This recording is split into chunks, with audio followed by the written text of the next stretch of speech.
So we're not going to talk about the Suns game because I don't care.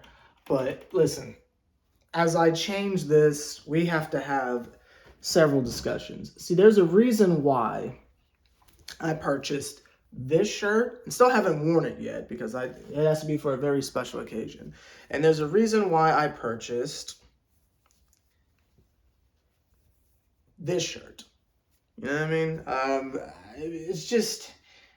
It's because there's certain agendas that are being pushed in the NBA that I'm not particularly a fan of. Now, I'm about to check my phone. I'm sorry. I know it's really unprofessional for a YouTube video. I just gotta make sure someone's good. She's fine. Okay, y'all, what is that? I should really just start the video over again, but this is who y'all are subscribed to. So you just gotta live with it. But anyway, welcome back to Nets Republic.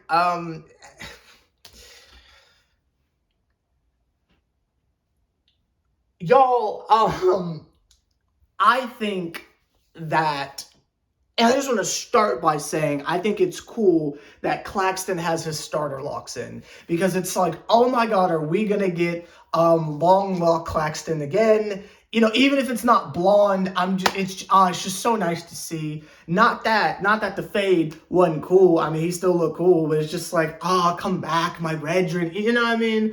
That's that. Two, he had 16 rebounds. Then they took one of them away, so he was at 15. There's some weird shenanigans going on with that. I'm not quite sure. But shout out to Claxton for being the Defensive Player of the Year for the second year in a row. Now, he will not get that award. They'll keep giving it to, I don't know, like the poster defensive children of the league or something like that. I don't know what the anti-Claxton bias is. I don't understand it. It makes no sense to me. When we had Kyrie and Kevin Durant, you know, it was like, he could be in the running, then they left and people just stopped caring about us. I don't know if that's what the politicking is. I'm not entirely sure. Like when Trae Young doesn't make an all-star team, it's like, okay, I get it. Everyone hates Atlanta for some reason. Like, I can understand where that comes from. But Brooklyn is in New York. I understand people outside of New York don't like New York, but it's like, it's New York. So like you would think that the New Yorkness would trump any type. It's weird and confusing to me. It's very confusing to me. Again, I'm getting the intro stuff out the way because we have so much to discuss in this video. It's not even funny. I'm curious as to why it seems like Mikal Bridges is getting into a fight with another team every other game. It's very confusing to me. Shout out to him. Tyrese Maxey, you're not that guy. I don't know who needs to hear that. That's another one. Is there anything else I want to throw out there? Before the video starts proper. Is there anything else I want to throw out there? I think that's it. Oh, and they won. Cool. Just for the sake of continuity, I feel like I need to say, oh my God, it's Russell Crowe. Oh my God, it's Russell Crowe.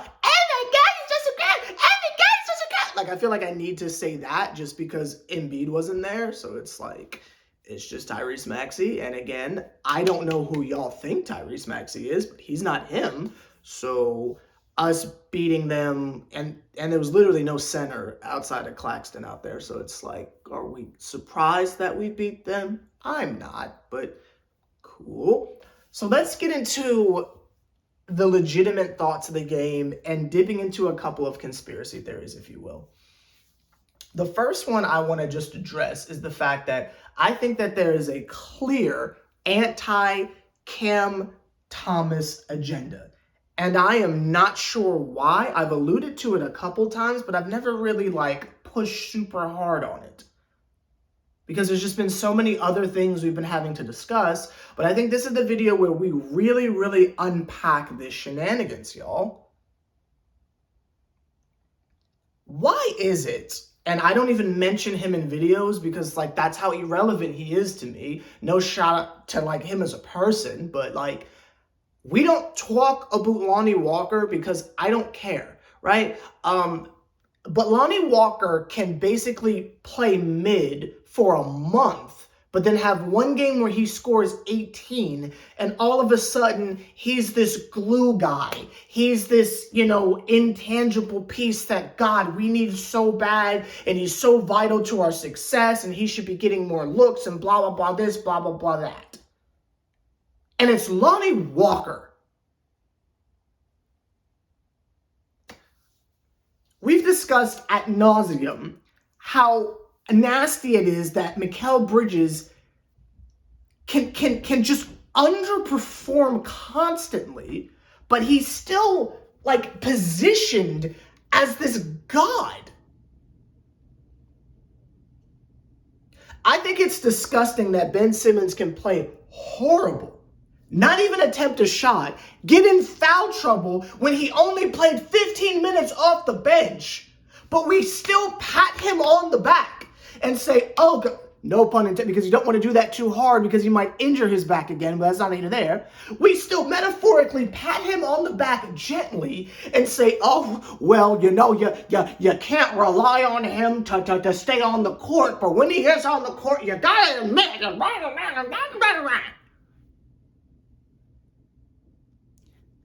Ben Simmons played horrible against the Sixers. There was that first couple minutes in the beginning before he got the 2 quick fouls where he was, getting the assist and all that stuff. But then after that, I thought that was me out there throwing the ball into the stands, the turnovers, he's getting dunked on. It was pathetic. And how many times were they giving him the ball? Don't do the backdoor cut if you don't want the ball. He gets it, and it's like hot potato. He just passes it to someone else. It's like when you're in elementary school and they do the popcorn reading, and you finally finish your paragraph, and you can't wait to popcorn someone else.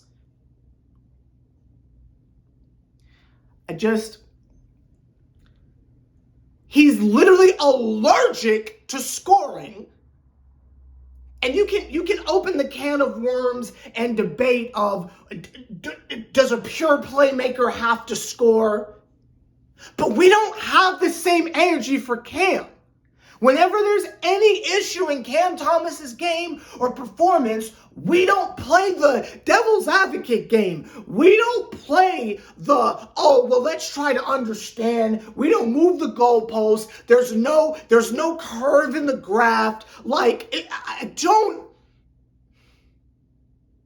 I don't understand how certain things are afforded. And some of y'all have said in YouTube, and by the way, an overwhelming amount of y'all said glass, by the way. So I agree, he's made of glass, but that's not even there.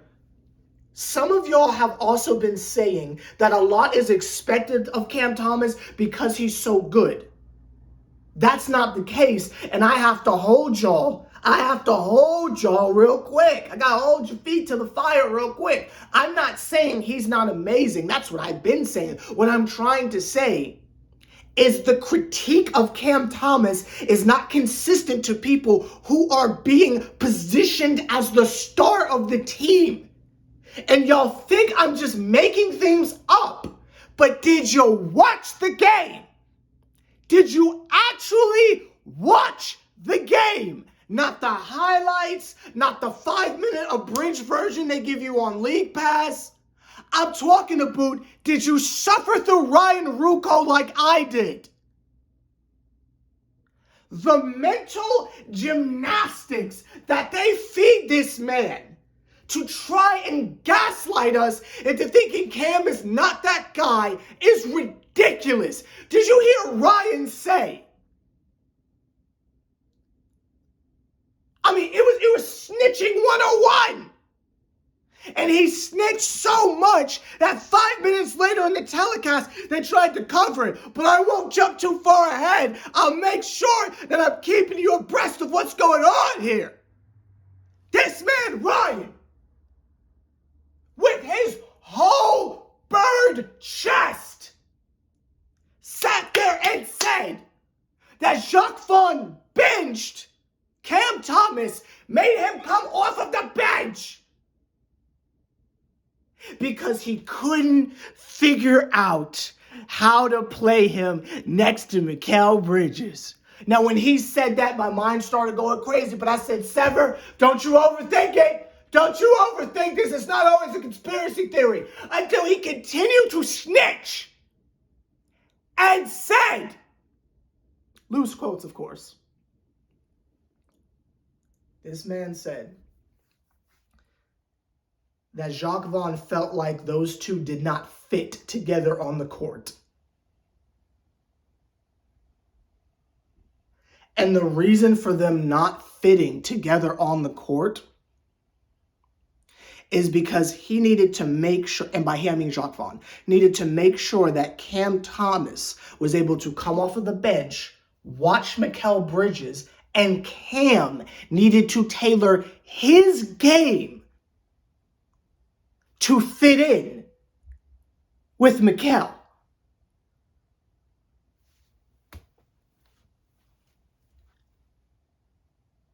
Are you telling me the blankety blank that was averaging 35 points in the beginning of the season and is still averaging almost 30 coming off the bench needed to mold his game and adjust his mindset to fit in with the magical disappearing man? What? It's the other way around. Mikal needs to figure out how he can fit in and support Cam Thomas. We are not calling Cam Thomas a role player when he is the only one that can score consistently. You're telling me that Dennis Smith Jr. can't play. I know he was hurt. Relax. I'm talking about in general. You are telling me Dennis Smith Jr. is going down to 5 minutes a game so Ben Simmons can play backup center and not attempt to score. You're telling me Spencer Dinwiddie gets to continue to start and do nothing. You're telling me Cam Johnson can be new Joe Harris on a mini-max. But Cam Thomas needs to adjust his game to fit around Mikal. Are you kidding me?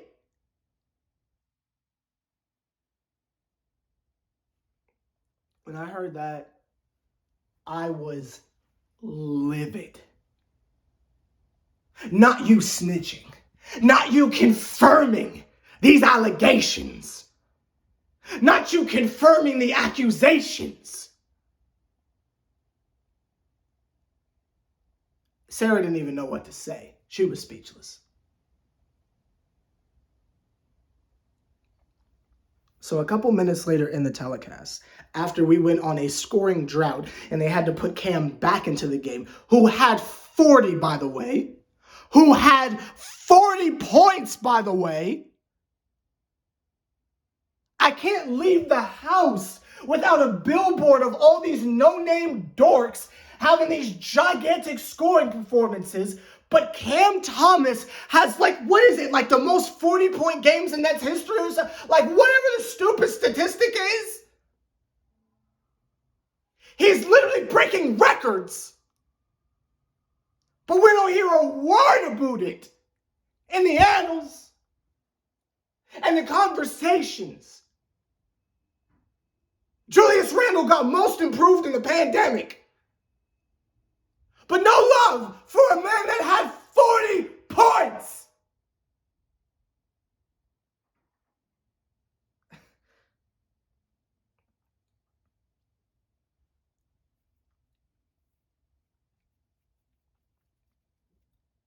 I would venture that the average age of the viewer watching this video isn't 40.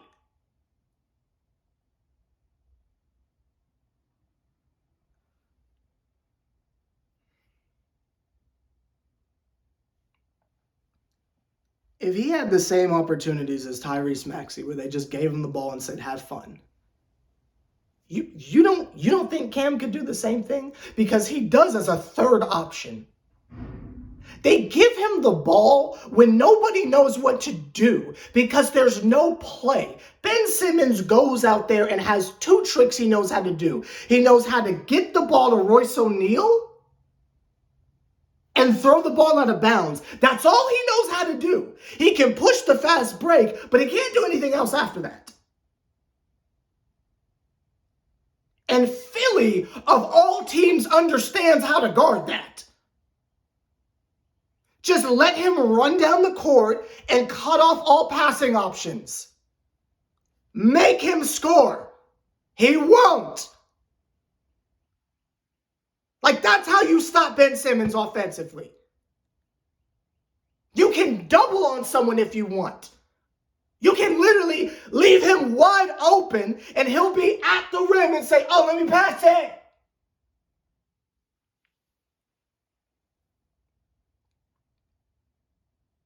I've said this a million times. If Cam Thomas had the same opportunities that SGA had, I promise you he's in the MVP conversation just like SGA. If you give him the same amount of opportunities that Devin Booker has had, I guarantee you. But anyway, I digress. This man, Ryan, after feeling the pressure of Nets world on his shoulders, tried to clean it up and say, well, there was a point where you would, and he tried to blame it on Jacques Vaughn, where, you would look at a Cam Thomas last year and say, is he a foundational piece or is he just a role player? Is he a role player? Mikal doesn't get called a role player. Like, I'm hating by calling him a role player, but we have these questions about him? But this year, Jacques Vaughn has admitted that clearly he is a foundational piece. It's funny, Ryan, because 5 minutes earlier, you were saying that he was unable to coexist with the star of the team, so he had to come off of the bench to be better. But now he's a foundational piece to support Mikal. Claxton is better than Mikal Bridges. I don't know who needs to hear that, but Claxton is better than Mikal Bridges.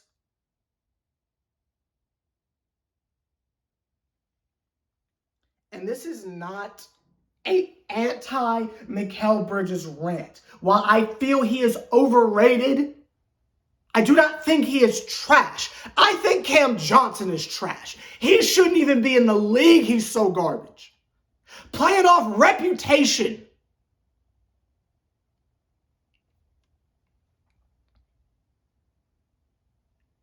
The best way to explain this, and I can't help that I'm a nerd, I can't help that I'm a dork, okay? I can't help who I am. I just am, okay? I have to make the pro wrestling comparison because that's like the only universal thing I feel like we all understand. Like, you can't make football analogies because not everybody watches football. You can't make a hockey reference because not everybody watches, you know what I mean? So the only thing I can do is go anime or pro wrestling because at least we all have a general context of what I'm talking about here. Nobody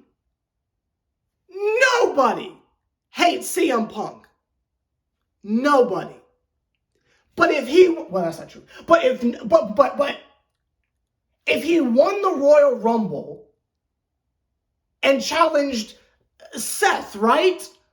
We'd be like, cool, you go do that, buddy. But if he won the Rumble and challenged Roman, we'd all be saying, but what about Cody? What about the story? The Rock comes back, nobody complains. It's stupid. You just crack the glass on Rock anytime you need. It's stupid. It's like the Brock Lesnar button, but no one complains. It's a pop. It's exciting. But nobody gets upset and up in arms until he literally pushes Cody out of the ring and says, you can finish your story later, bucko. Roman! Nobody hated Batista, But when he took the spot from Daniel Bryan, and for the people who don't understand what I'm saying, when you clearly have someone who is a star, someone who can do everything. Cam Thomas plays defense. He hustles for the ball. He gets the floor burns. He tries to get rebounds. He gets several assists. He can score at will. He does it efficiently. He hits his foul shots, unlike Mikal. He does everything you could possibly want him to do.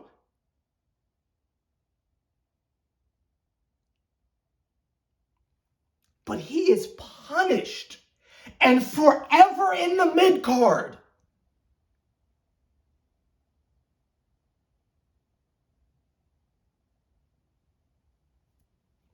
But Mikal Bridges just gets handed the keys to the castle?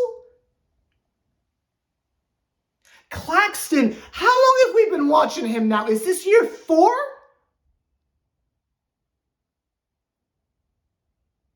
Claxton was putting the clamps on Ande DeCumbo in the second round of the playoffs, and we just completely forget about it. Bless Blake Griffin's heart, he was trying. But thank God for Claxton that we were even in the game. Because LaMarcus Aldridge died.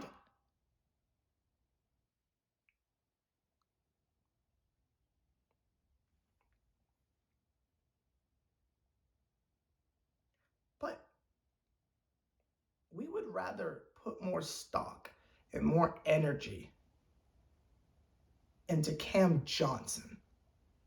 I hear rumors that people are entertaining the idea of trading Royce O'Neal and Finney Smith. Finney Smith, I could care less. But Royce, what? What? I've heard nasty scenarios where they're saying that there's a possibility where we can trade Claxton so we can go with an all-young core.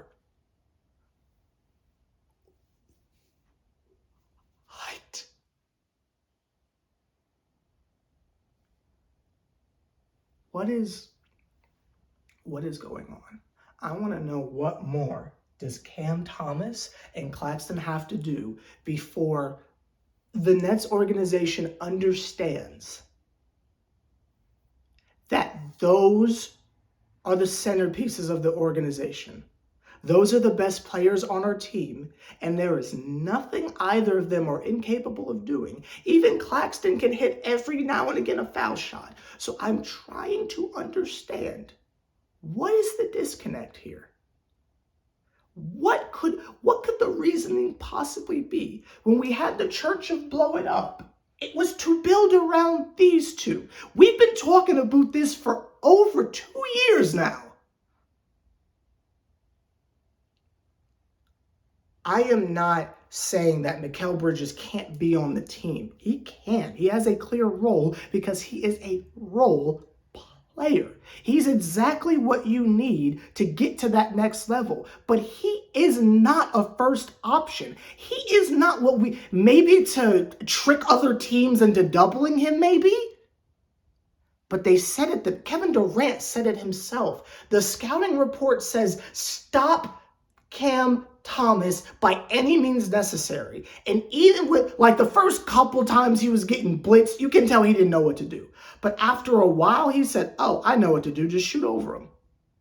Oh, just run right past them. Cool. He doesn't get any foul calls whatsoever. So he just goes through the contact and gets the N1 and doesn't even care if he gets the call anymore.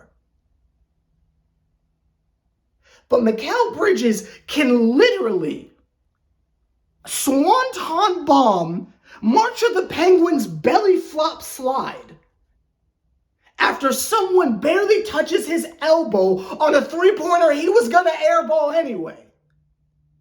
And then proceed to make one of 3 foul shots. Oh, but Mikal's not used to being the number 1 option. We got to give him a chance.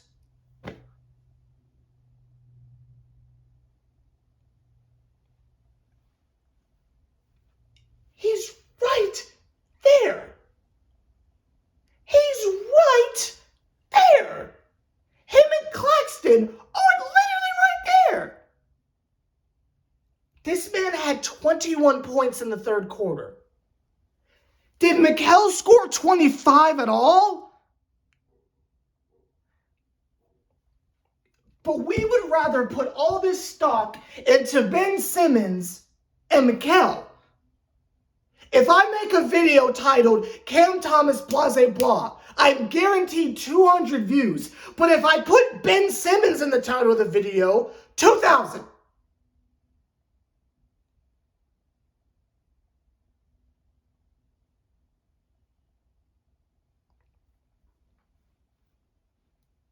That's why I mess with the true community that Nets Republic has acquired. Because y'all are real Nets fans. We might not agree on everything, but y'all are real Nets fans. And I think, God, what is this for me? Year 4 or 5. Like, I think I've earned my stripes enough to where I can claim Nets now. But it's just like, at some point, I just feel like we got to block out the outside noise and just be in tune with us. And the outside noise has to include the Nets themselves at this point. Because maybe they don't understand what we have, but we do. And all we can do is hope that from era to era, whatever the Nets are doing, whoever the coach is, whatever stupid thing they're trying to push, if seeing Trendon Watford do this on the bench is a bigger highlight than Cam Thomas having 40 points again, and Claxton having basically, if we're keeping it that way, 17 rebounds, and God, how many blocks did he have? Then we just got to eat it. We just got to eat it, and we just have to sit back and watch the show for as long as we can. Because I'm telling you, I've seen this movie before. Karis LeVert has his moment where he gets it. It's understood. We destroy. I think it was like the Pacers or something like that. Karis finally figures out, oh, just attack the basket. Every now and again attempt a three and, distribute the ball. That's how I run this. And the next day we trade him for Harden. Jared Allen is a literal all-star. Well, I think we can all agree Claxton's better.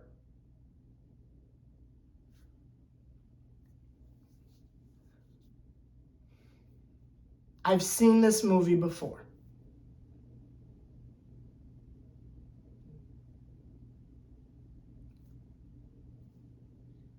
Let me know your thoughts down below. I'll see y'all, maybe not tonight, maybe Wednesday or something like that. I don't know. Because I think we play again tonight. I'm not going to get to it. But I'll see y'all eventually for the next installment of Nets Republic. Because this is just out of control. This is just, I don't even know what to say anymore, y'all.